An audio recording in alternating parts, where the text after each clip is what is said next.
Good morning, everyone. So I'm going to be writing a document-based question today. This is going to be the last live document-based question that I'll be writing. It'll obviously be posted on YouTube. I'm going to make some modifications to the document-based question. It's going to be the one on human rights because I think I'll start off by defining what human rights are in a bit. But I think it's really going to help us review a lot of the content and like a lot of the deeper trends in AP world history and kind of understand this ideology that I forgot to talk about, which is humanism. So we're going to talk about that a little bit more. We're going to talk about the contributions of the Enlightenment on world history. At least we're going to look at an argument presented by Steven Pinker out of Harvard University. It's that book right there on the shelf, The Better Angels of Our Nature, and I'm going to include a lecture to his argument. Okay, so without further ado, let's get started writing this document-based question. Here it is.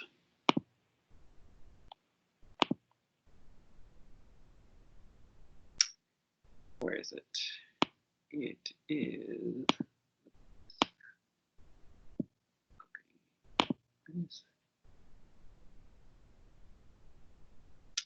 All right, so for this document-based question, remember that AP World History covers all the way from 1200 to the present, but with the new AP guidelines, obviously with distance learning and the pandemic, they only want us, the new AP test is only going to cover from Unit 1 to Unit 6. So it's going to cover between everything that we learned from the time 1200 to the year 1900.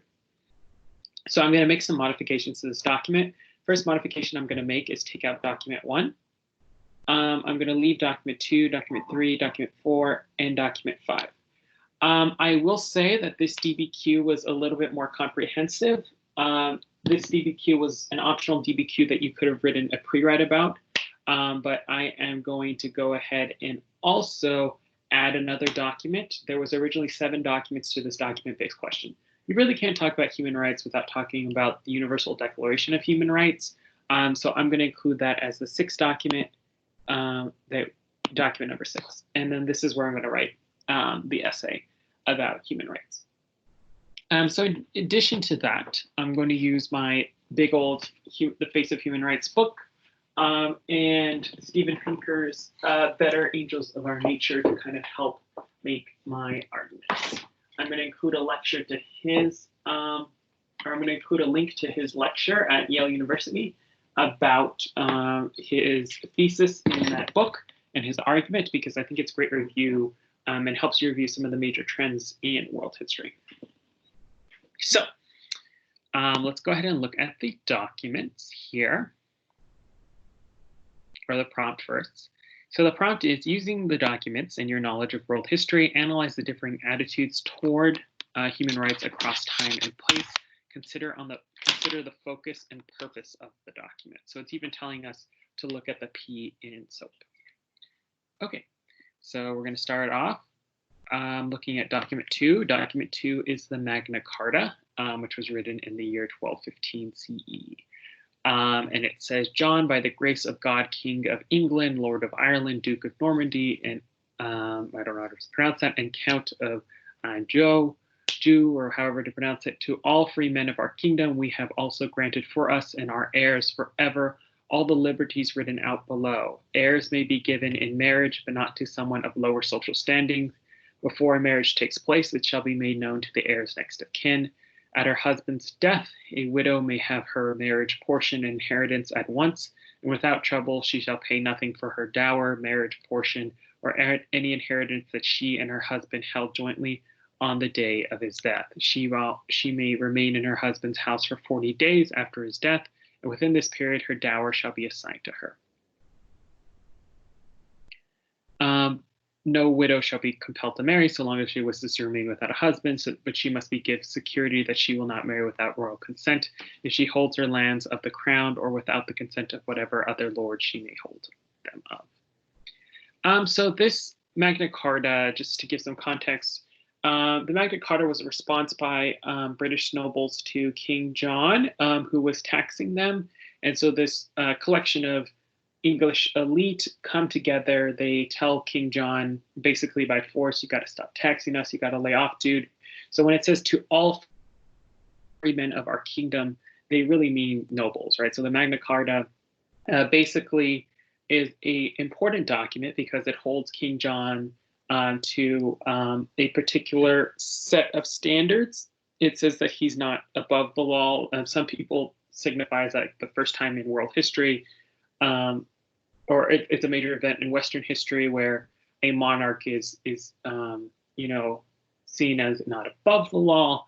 It leads to developments in democracy. Some claim it basically leads to the foundations of a parliamentary government. And that is a good interpretation of the document, but let's just remember that all the freedoms granted by the Magna Carta were directed more at elites. So that's important to remember. So that's something I will certainly keep in mind. Document 3 says it's a compilation of laws of the Indies, so of the takes place right after the discovery of the Americas in the 17th century. Those colonists should want to make a commitment to building a new settlement in the form and manner already described, be it of more or less than 30 freemen. Having made the selection of the site where the town is to be built, it must, as already stated, be in an elevated and healthy location, be with means of fortification, have fertile soil, and with plenty of land for farming and pasturage, have fuel, timber, and resources, have fresh water and native population, ease of transport, access and exit, and be open to the north wind. And if on the coast, due consideration should be paid to the quality of the harbor, that the sea does not lie to the south or west, and if possible, not near lagoons or marshes in which poisonous animals and polluted air and water breed. They, the colonists, shall try as far as possible to have buildings all of one type for the sake of the beauty of the town. Within the town, a commons shall be delimited large enough that although the population may experience a rapid expansion, there will always be sufficient space where the people may go to for recreation. Okay, so that's cool. So it's talking about what must exist in a settlement, etc. Obviously, this was a compilation of laws that really didn't apply to like indigenous peoples there, right? Because we know that they were treated very brutally. And so it's trying to make colonists' lives better. Having made the selection of the site where the town is to be built, it must, have already said, to be an elevated and healthy location, be means of fortification, have fertile soil. And so it's basically saying, like, these colonists should have these sort of collective goods that, will make their lives easier. That's an interesting document, and we'll come back to it because in some ways it's talking about colonists, right? Human rights are not for anybody else but colonists. French Declaration of Rights of Man and of the Citizen. Noticeably, the French Declaration of Rights of Man, because human rights, again, are not, not really for non-elite audiences.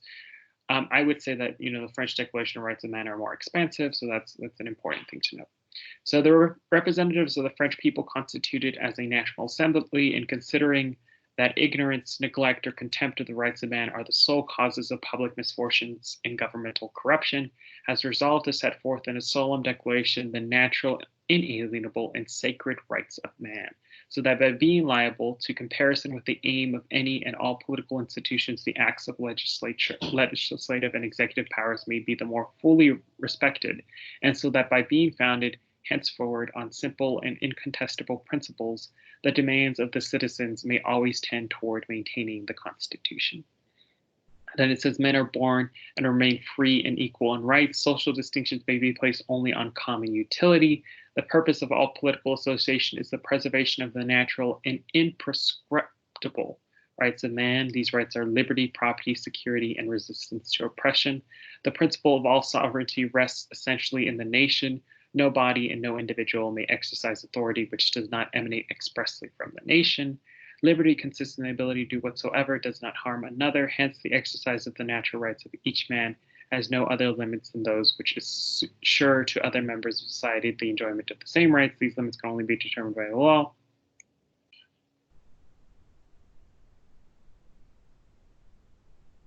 The law only has the right to prohibit those actions which are injurious to society. No hindrance should be put in the way of anything not prohibited by the law, nor may anyone be forced to do what the law does not require. The law is the expression of the general will. Very interesting document. Document 5, resolved by the Senate of the House of Representatives of the United States of America in Congress assembled 2/3 of both houses, concurring that the following articles be proposed to the legislatures of several states as amendments to the Constitution of the United States, all or any of which articles, when ratified by 3/4 of the, whatever.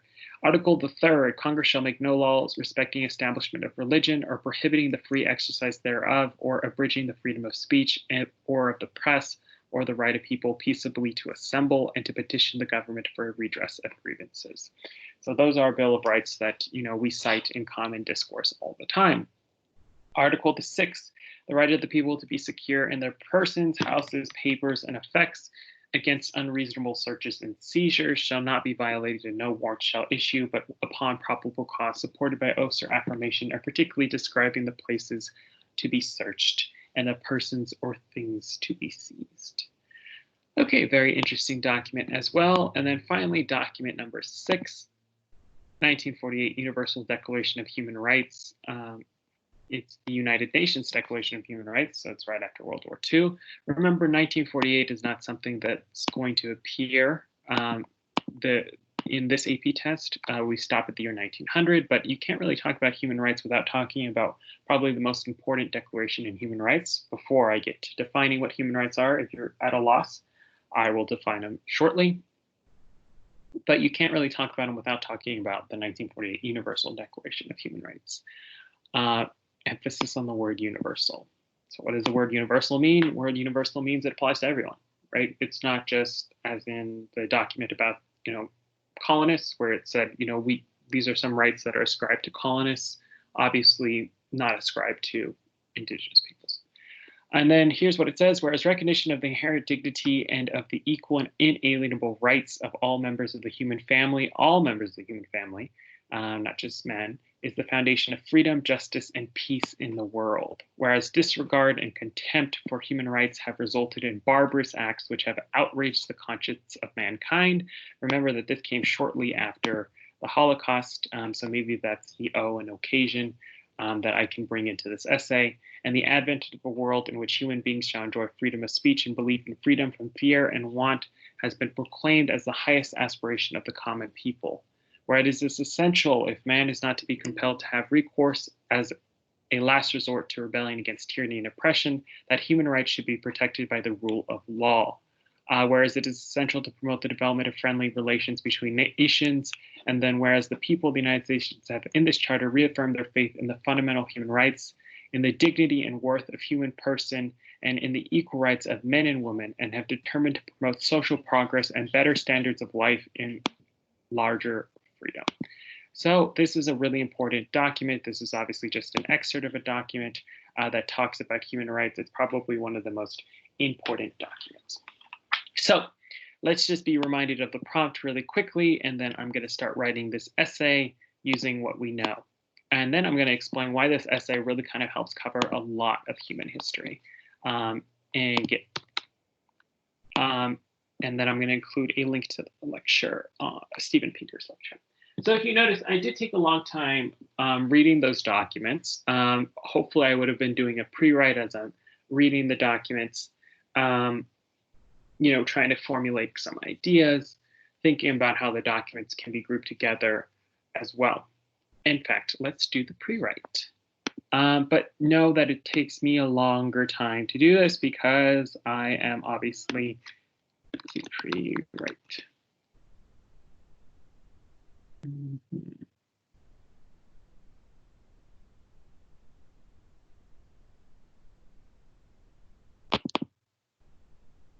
Because I am obviously talking, but 15 minutes have passed. And so technically I only have 30 minutes to write this thing. So I'm feeling a little anxious. But remember also the documents are probably not going to be as long as these. Okay. So this is the pre-write. We can go ahead and make a pre-write. Let's make a pre-write. Whoa.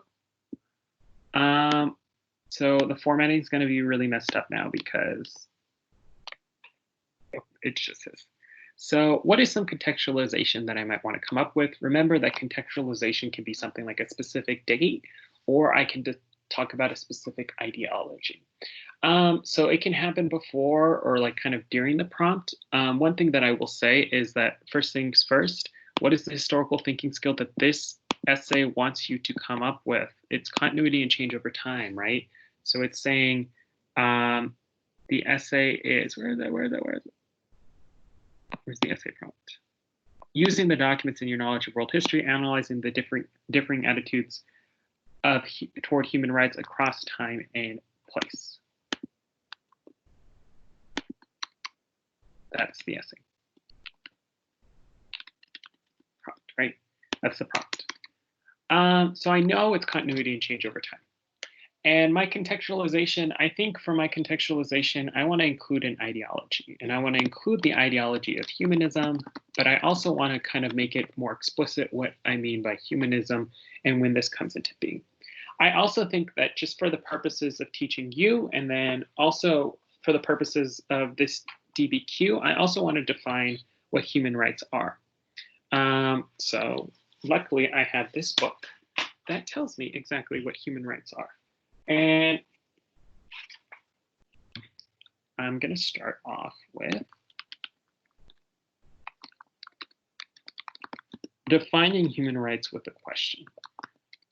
What are human rights and what are human beings and what are they entitled to? A question societies have asked themselves during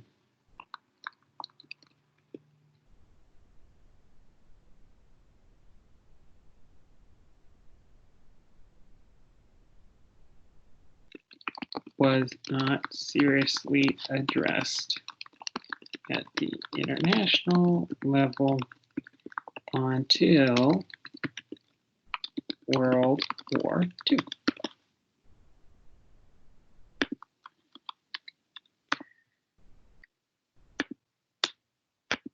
So human rights are basically entitlements, right? So I'm just defining that for the purpose of, defining human rights for you for the purpose of giving you a sense of what are we talking about, right? So in World War II, the UN Declaration of Human Rights, after World War II, the UN Declaration of Human Rights really kind of defines what are we all entitled to as human beings. So this is a continuity and change essay, and I think part of the argument that I'm trying to build, and hopefully we'll finish building successfully, is this idea that human rights are really kind of more specific, right? It was defined by particular societies for particular individuals, and who was not included was pretty obvious. And there wasn't really a discussion of what rights you were entitled to. There was a discussion of what either members of an elite were entitled to, members that were not, or members that were colonists were entitled to, but there wasn't really a discussion in those documents that we saw of what other people weren't entitled to. The Universal Declaration of Human Rights addresses at an international level what are human rights of everyone. What is everyone entitled to? Every single human being on this planet.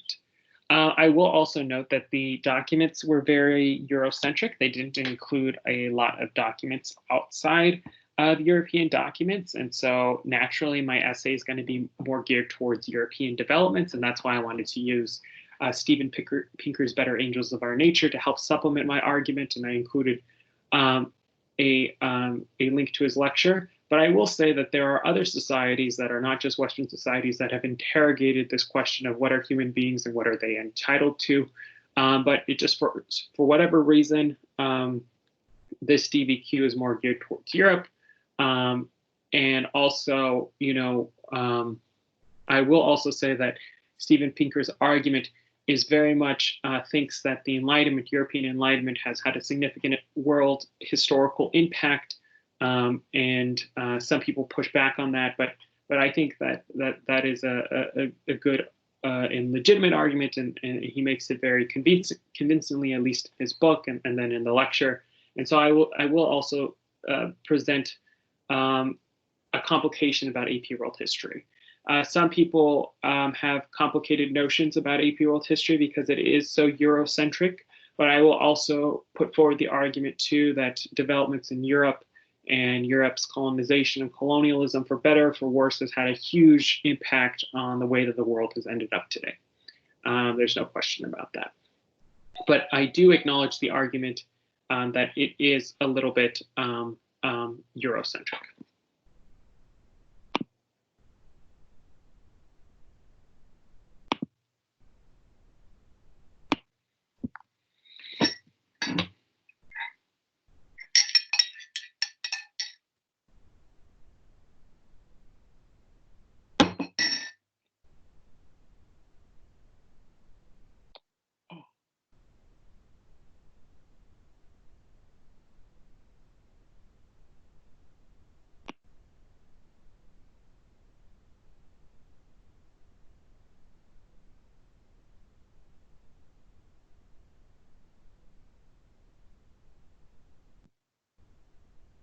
Hold on, guys, there's something. My screen is frozen.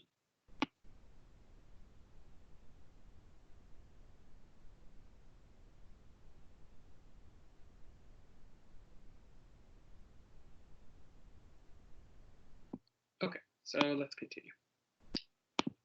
So I'm also going to define humanism. So I'm going to say in the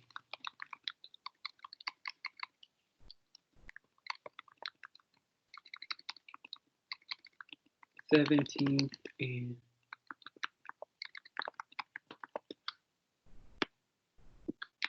I'm going to say since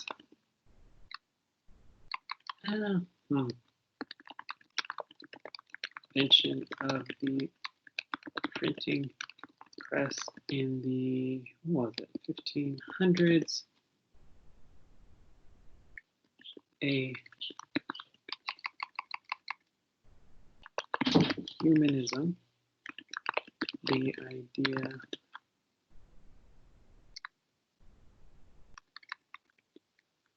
which emphasizes the role of, actually, let me look for a good definition of humanism so I don't mess you guys up. Humanism.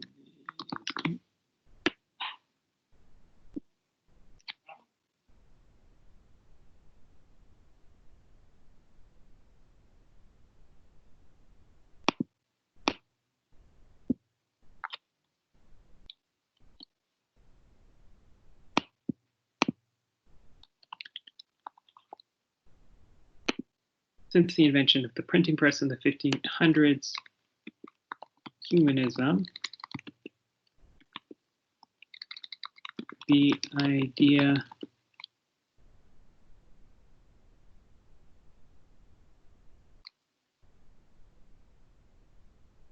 that attaches prime importance to humans rather than other worldly matters gradually gained steam.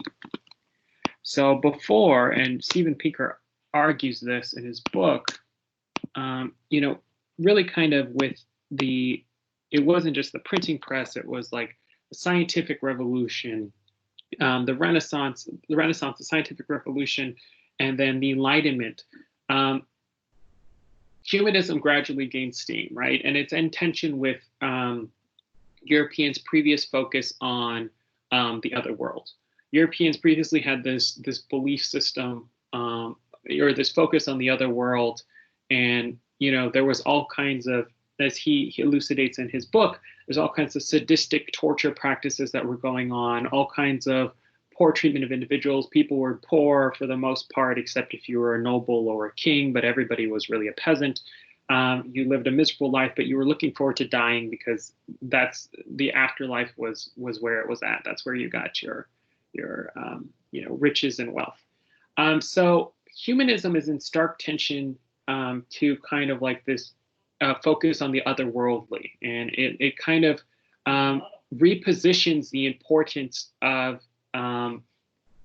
acting, or it kind of strikes at this idea that this emphasis on humans kind of elevates the status of humans, and kind of is the backdrop behind this discussion of human rights, which we see in documents that are very important to political revolutions in the 17th and 18th century. So you can see how expansive this DBQ really is, although it is very Eurocentric DBQ, meaning it focuses a lot on European history or Western history too. It can also cover a broad range of topics.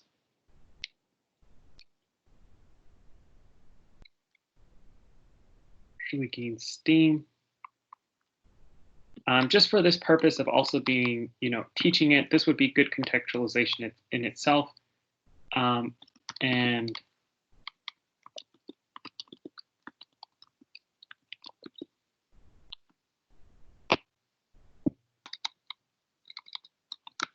discussions of human rights in Europe were likely brought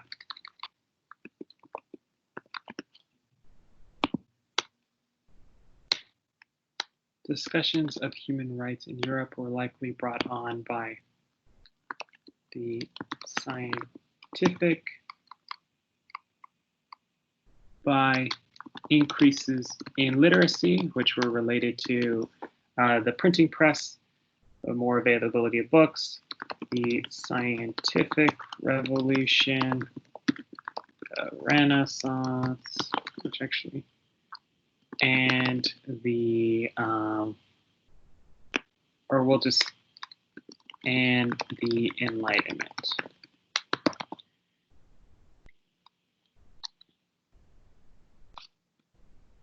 So this is really the contextualization that kind of sits in the middle of these documents, right? Because it kind of comes certainly after document 2, right? Kind of this contextualization, this expansive contextualization that I built kind of comes a little bit after or before document 3, depending on where you situate these historical events, these major trends in history. And it certainly comes before document 4 and document 5 in terms of political revolutions, and document 6. But it's an important piece of contextualization. All right, so I'm going to end there, and then I'm going to conclude with my thesis. Sorry, when you're actually writing this through, you don't have to write the contextualization all out. Just write quick ideas when you're using the PreWrite on the AP test. And then you actually write the full contextualization down at the bottom. My thesis statement that I'm going to make, because it is a continuity and change type essay, I want to make sure my thesis statement is very explicit about what's remained the same and what has become different. So I'm going to put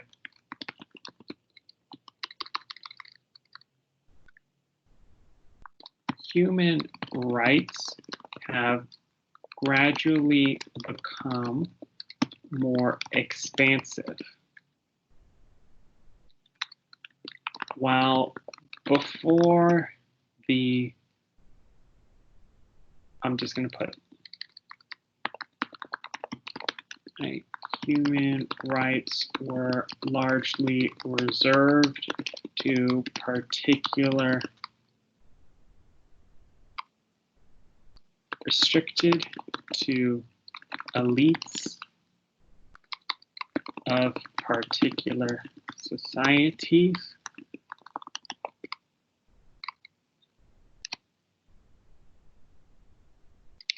Human rights took on a more inclusive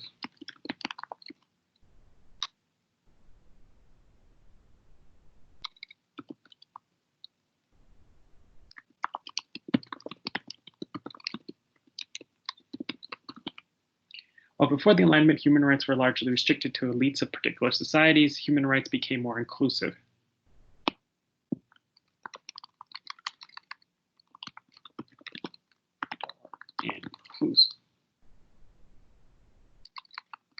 Were seen as including more and more people.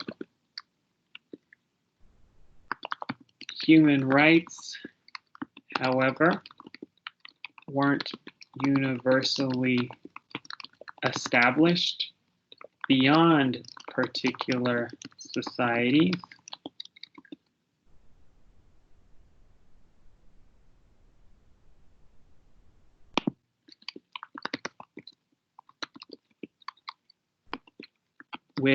And I'm going to also put, human rights are seen as including more and more people within societies, with the ostensible exception of certain racial groups and women.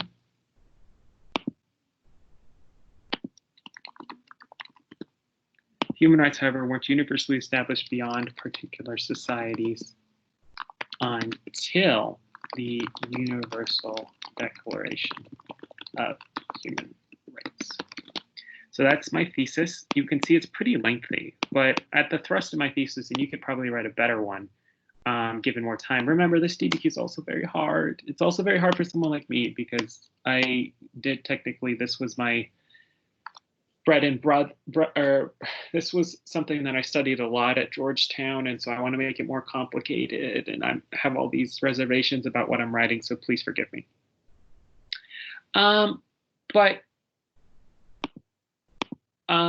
I do present some pretty good ideas, right? And of course, in your thesis statement, when you actually write it down in the pre-write, it can be pretty, less restrictive, or it can be more. It can be smaller, or more direct, like just short, quick notes. And then my thesis, or a good thesis statement for you guys, would probably need to be a little bit shorter. But I'm going to say in this topic sentence, human rights restricted to elites early on.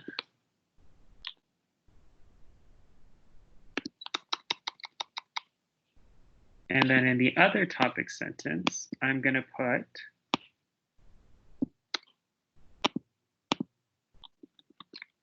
let's see, human rights became more universalistic / included non-elites. And what I usually mean by elites is like economic elites, but let me go back.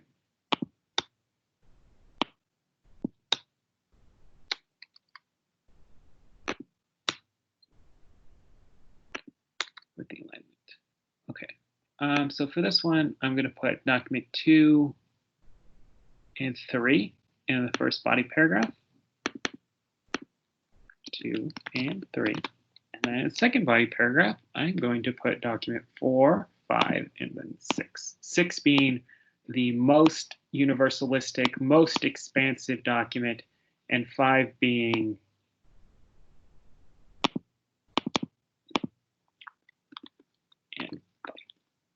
the most. Okay, so we're going to take this down. Remember, this is the prompt. Analyze the differing attitudes towards human rights across time and place. Consider the focus and purpose of documents.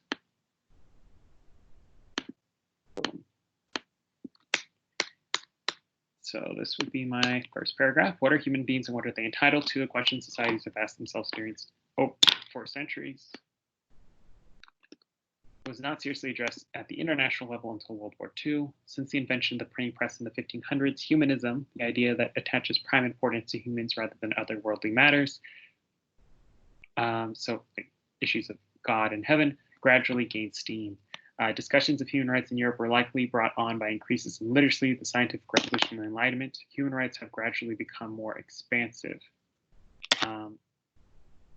while before the Enlightenment, human rights were largely restricted to elites of particular societies, human rights were seen as including more and more within societies after the Enlightenment. But I also make the note with the ostensible exception of the obvious exception of certain racial and ethnic groups and women. Human rights, however, weren't universally established beyond particular societies until the Universal Declaration of Human Rights. Okay.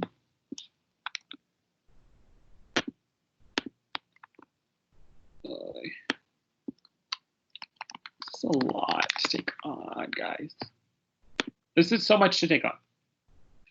No other teacher would write these DBQs, by the way, just so you know. No other teacher will write these DBQs. They usually just stop at the damn PreWrite. So then I think I'm going to include, because I'm going to come back to my PreWrite, human rights restricted to elites. So I'm going to go ahead and, should I make this about, this is the good question, should I be very charitable to Steven Pinker's argument that the Enlightenment was so important to human rights? I'll just put, let's see. I'm just going to put human rights were afforded to elites early on.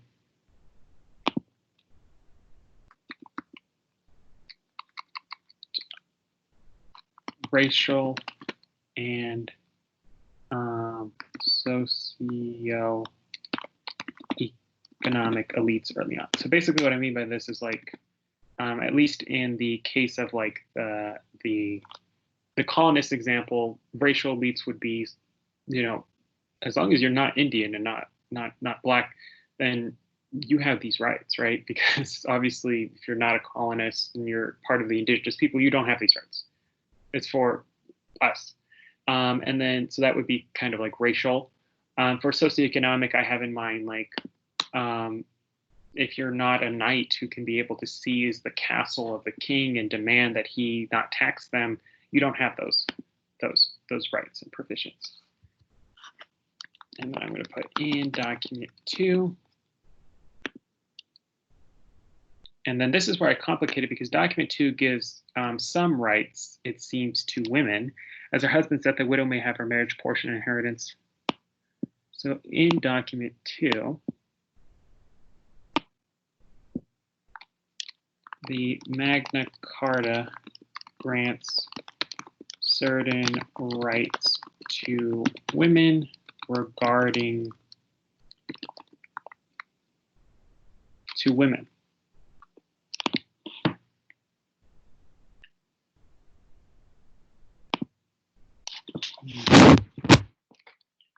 Regarding inheritance and marriage. Although this is pretty progressive, the women concerned are clearly elite. Although this is pretty progressive, the women concerned are clearly members of the English elite. So this is where, and this is me sourcing because I'm talking about the audience, right? The audience of this is members of the English elite. I mean, you don't really care about inheritance if you don't have a lot of money to begin with and you're a peasant. Maybe you really don't care about inheritance. And then maybe I want to talk about the historical context or the occasion in my SOAP analysis as well to source this document and really show that this document is really about elites. You know, it may seem progressive, but it's really just about elites. And I'll just say the Magna Carta was forcibly, I'm going to say the king forcibly signed the Magna Carta after English nobles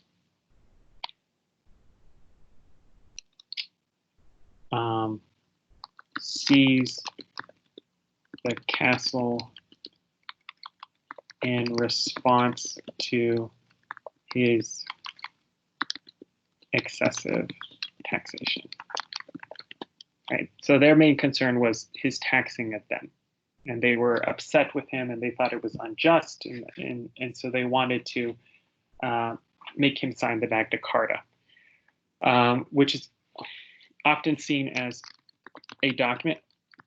And then I'll put there too, because I want to make sure that there's a continuing changes. Although the Magna Carta is seen today as a document seminal that limits the power of the king and as very important in the development of rule of law and constitutional government.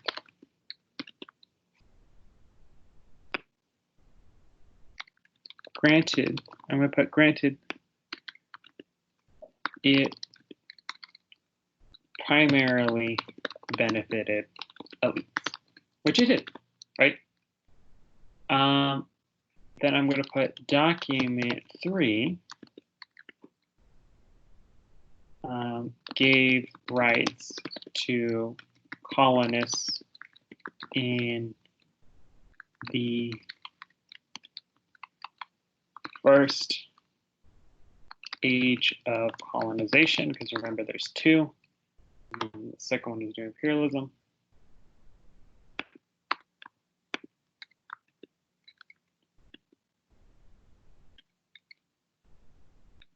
But noticeably does not talk about the rights of indigenous peoples at all. So maybe that one I'll just summarize. So I definitely just, document 2 is something that I kind of sourced. Document 3 is something I summarized. Let's go on to document 4.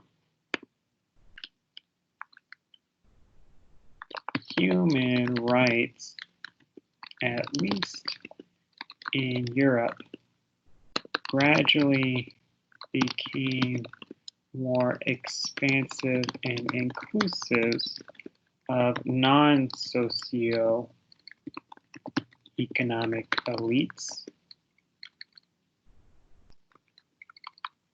thanks to the Enlightenment. And here's also where I'll include outside evidence, but in a bit. The Enlightenment,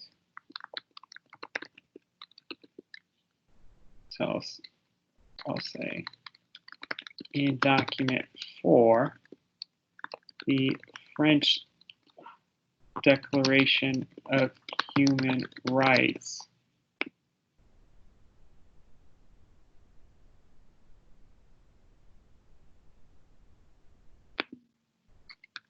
provides certain guarantees to those that are not socioeconomic elites,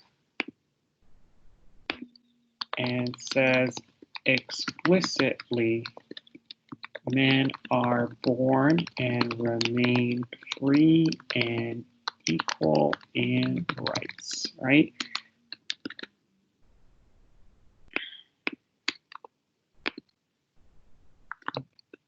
The French Declaration of,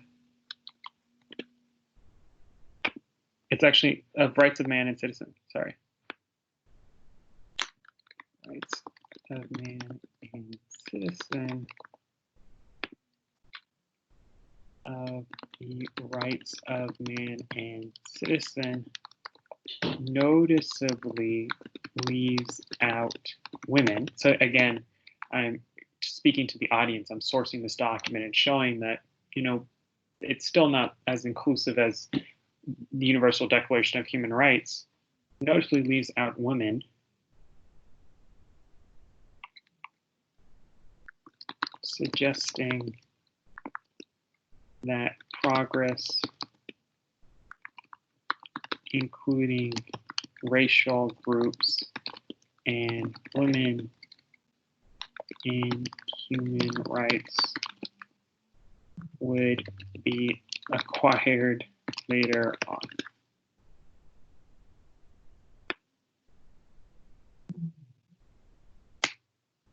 Suggesting, I'm going to put suggesting still the exclusion of women from certain human rights. Okay. I'll put in document 5, the United States American Bill of Rights guarantees protections against unreasonable searches and seizures.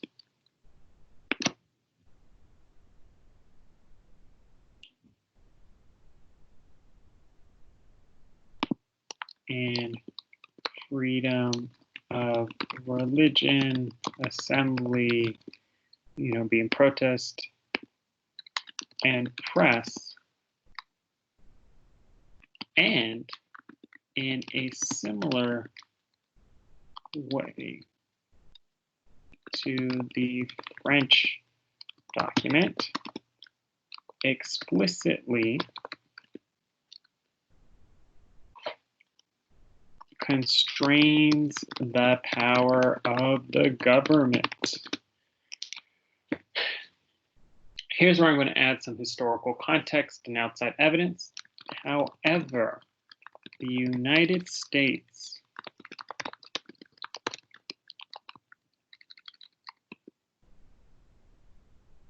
would be a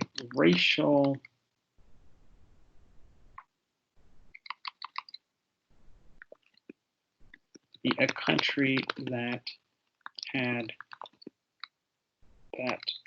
profited on that forced African American, or that afforded, there you go, sorry, I'm trying to find good wording, afforded none of these rights to Africans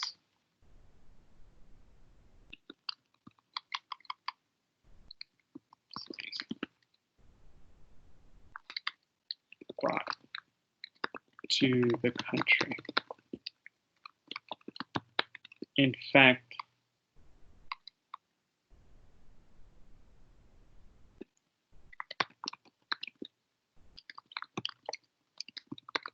Americans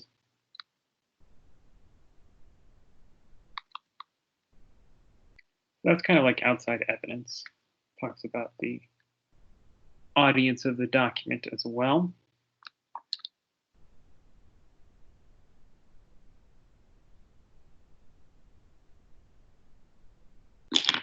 For the ensuing decades, Africans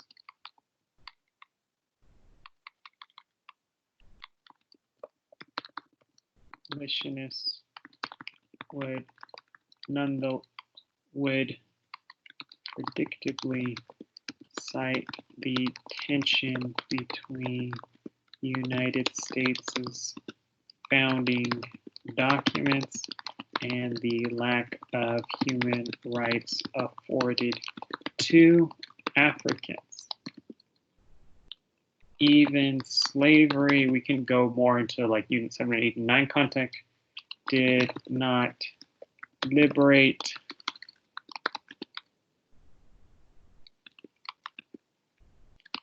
African Americans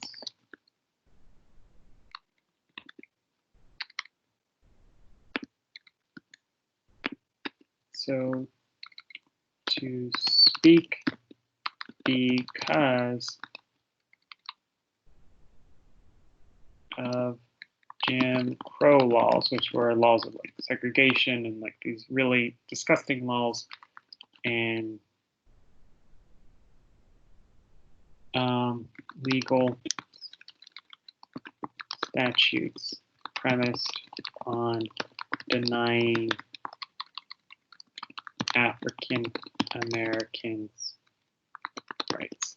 So this covers a lot of ground, and I really don't add a lot of dates, and maybe you could add a lot of dates. You don't necessarily have to. This would be considered great outside evidence and great sourcing. So outside evidence and sourcing, you can't kill two birds with one stone. Try to incorporate outside evidence after you source or like somewhere else in the document, but this is fine, right? So I cover really from like the founding of the United States. It still has a lot of slaves. Slavery becomes, with the Emancipation Proclamation, slaves are liberated in the South in 1863. 1865, slavery is finally illegal in the entire United States. But then there's this, there's actually a lot of progressive politics that actually takes place shortly after slavery, but then there's this backlash. There's all these kinds of Jim Crow laws.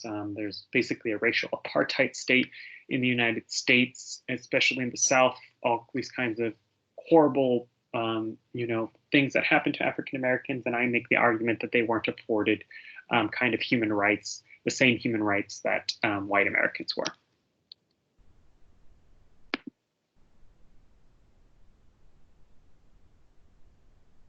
And I also bring up the point that abolitionists here, abolitionists would often note that there was a tension between, Enlightenment principles that were enshrined in the U.S. Constitution and the Declaration of Independence and Enlightenment ideas, etc., and the fact that slavery was still a thing. And so the Enlightenment, at least, and also in Steven Pinker's argument, was this huge, many historians' arguments, this huge force in helping to eliminate slavery in the world. So you can see how this DBQ that I'm writing is also an attempt to kind of give us a broad sense of major events, not just in AP European history, but AP world history. Okay, but I still have one more document. Yay! The last document is Universal Declaration of Human Rights. I would say the Universal Declaration of Human Rights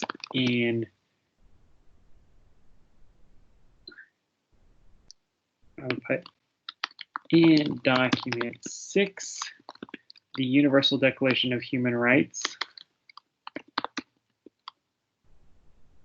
would afford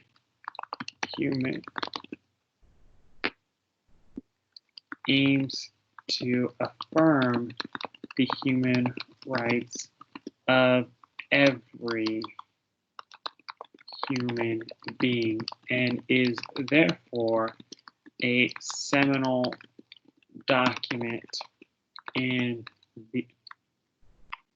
that it claims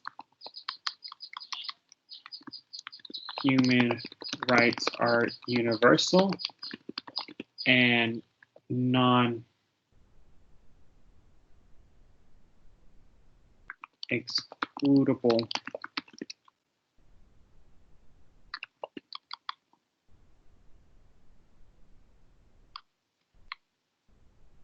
non-exclusive to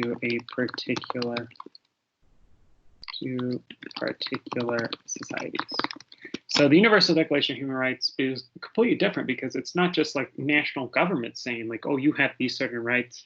It's the UN saying, it's all these countries agreeing that their human rights are universal. Everyone has them in the world.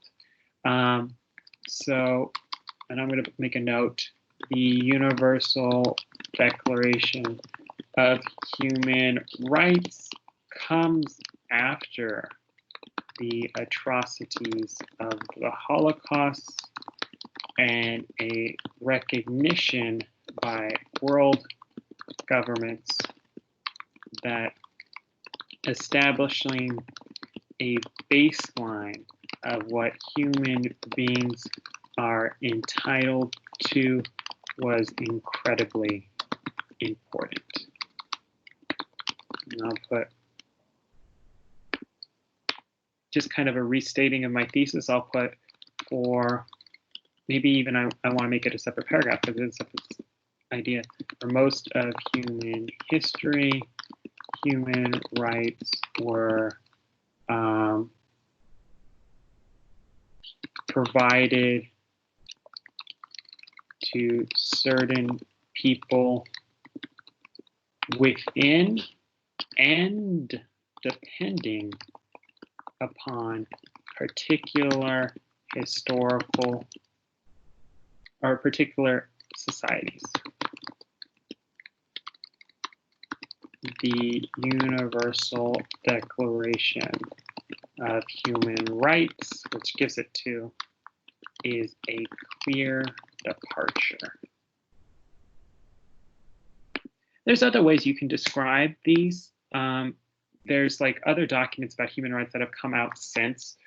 There's like the Asian Declaration of Human Rights, maybe that's the wrong name, but that came out after, I forgot, I think it was even the 80s and 90s. But it was basically like China saying like, well, you know, freedoms are good and all these like freedom of the press, freedoms, like all that is good, but predictably China, which is an authoritarian government, says like, you know, the human rights we should be emphasizing are economic rights, which the United States doesn't necessarily emphasize. They're trying to constantly draw a contrast between the United States. Those should matter the most. The human rights that should be focused on are certain like guarantees of basic income. Maybe that's a human right that should be guaranteed. And you can imagine that future societies down the line, human rights looks different within different contexts. And maybe your DBQ that you wanted to write could have focused on like the differences that human rights took on, right? Because in like document 3, at least, the human rights there, what are they entitled to, was focused on like certain economic resources. You're entitled to live in a place with like protection. You're entitled to protection, like fortification. You're entitled to have fertile soil. And then that's completely different from other human rights because you can imagine there are different historical contexts related to that.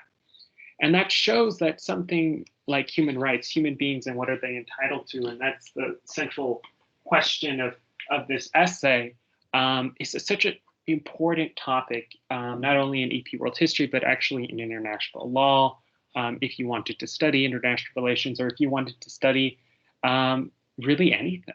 You know, becoming part of being a global citizen and recognizing that the world is so interconnected is you know, contingent on this idea that we're able to wrestle with this notion that, you know, human rights are constantly evolving throughout history, and maybe they need to evolve some more. You can see in some sense too, there's backsliding in history. Maybe history doesn't proceed progressively. Because you see here in document 2, you know, there's some affording of human rights to women, and you can imagine in other societies that are not, you know, England, that was far from the norm, etc. And you can imagine the exclusion of women in the French Declaration of Human Rights, leading to particular backlash, etc. I hope this DBQ was helpful. If it wasn't, please let me know. Oh my God. I need to back up for a second. Oh, I need to get my eyebrows done too. My goodness. Okay.